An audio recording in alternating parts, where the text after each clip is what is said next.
ಪ್ರಕರಣ ತನಿಖಾ ಹಂತದಲ್ಲಿದೆ. ತಲೆಗೆ ಕೆಟ್ಟಿದ್ಯಾನಾ? ಯಾಕೆ ಹಿಂಗೆ ಮಾತಾಡ್ತಿದ್ಯಾ? ಅಲ್ಲ, ನಿಮ್ದು ಕೇಸ್ ಗೀಸ್ ಏನಾದರೂ ನಡೀತಿದ್ಯಾ ಏನು? ಲೇ ತೆಗೆದ ಕಪಾಳ ಕೊಡ್ದೆ ಅನ್ನೆಲ್ಲ 32 ಅಲ್ಲೋ ಪಟ ಪಟ ಪಟ ಅಂತ ಉತ್ತರ ಹೋಗ್ಬೇಕು. ನಾನು ಹೇಳಿದ್ದೇನೆ, ಕರೆಕ್ಟಾಗಿ ಅರ್ಥ ಮಾಡ್ಕೊಳ. ನಮ್ಮ ಮಾಯಿನ ಗೊತ್ತಾ? ಯಾರು? ನಮ್ಮ ಹೀನೋ? ಅವನೊಂದು ಸಿನಿಮಾ ಮಾಡಿದ್ದಾನೆ. ಆ ಸಿನಿಮಾ ಹೆಸರೇ ಪ್ರಕರಣ ತನಿಖಾ ಹಂತದಲ್ಲಿದೆ ಅಂತ. ಸೂಪರು. ಆ ಸಿನಿಮಾ ಡೈರೆಕ್ಟರ್ ಯಾರು ಗೊತ್ತಾ? ಸುಂದರು. ಪ್ರೊಡ್ಯೂಸರ್ ಯಾರು ಹೇಳು ನೋಡೋಣ? ಚಿಂತನ್ ಅವರು. ಗೊತ್ತಾಯ್ತಾ? ಇನ್ನೊಂದು ಸ್ಪೆಷಲ್ ಏನು ಅಂದ್ರೆ, ಆ ಸಿನಿಮಾದಲ್ಲಿ ನಮ್ಮ ಮಾಯಿನು ಪೊಲೀಸ್ ಆಫೀಸರ್ ಕಣೋ. Police officer.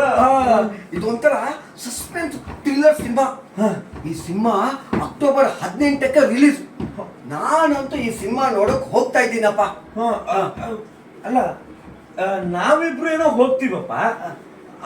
ಅಯ್ಯೋ, ಜನರಿಗೆ ಹೇಳೋದೇ ಮರ್ತ್ಬಿಟ್ಟಿದ್ದೀವಲ್ಲಪ್ಪ. ಎಲ್ರಿಗೂ ನಮಸ್ಕಾರ.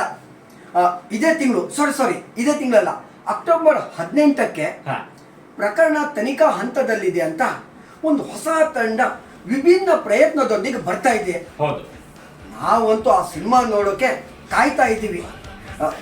ನೀವು ಬರ್ತೀರಾ ತಾನೆ? ಅಲ್ಲ, ಬಂದೇ ಬರ್ತಾರ ಅವರು. ಮತ್ತೆ ಬಿಟ್ಟಿದೆ ಕಣ. ಯಾಕೋ? ಟಿಕೆಟ್ ಅನ್ನ ಈಗಲೇ ಬುಕ್ ಮಾಡ್ತೀನಿ, ಬೇಗ ಮಾಡೋ. ನಾನು ಬರ್ತೀನಿ. ನೀವು ಅಷ್ಟೇ ಮಿಸ್ ಮಾಡ್ಬಿಡಿ, ಬುಕ್ ಮಾಡ್ಕೊಂಡು ಮತ್ತೆ ಇನ್ನೊಂದು ಥಿಯೇಟರ್ ಅಲ್ಲೇ ಸಿನಿಮಾ ನೋಡಿ, ಆಯ್ತಾ? ಬಾಯ್ ಬಾಯ್.